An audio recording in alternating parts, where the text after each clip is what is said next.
Metro চালু হওয়ার পর হাওড়া থেকে কলকাতায় আসার অভ্যেসটা পরিবর্তন হয়ে গেছে মানুষের, কিন্তু বৃহস্পতিবার সকালে সেই পুরনো অভ্যাসে ফিরতে হলো। হাওড়া ময়দান স্টেশনে এসে যাত্রীরা দেখেন শাটার নামানো, ফলে ভিড় বাসে করে কলকাতায় কর্মস্থলের দিকে যাত্রা করতে হয় অফিস যাত্রীদের। কেউ কেউ লঞ্চ ধরতে যান।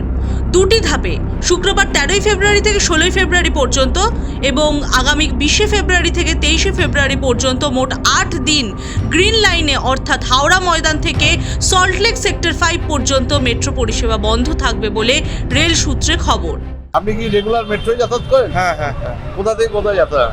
আমি হাওড়া ময়দান থেকে মহাকরণ। কোথায়? মহাকরণ। কিন্তু এই যে 4 দিন বন্ধ থাকবে, বহুত অসুবিধায় পড়তে হবে। কিভাবে যাবেন?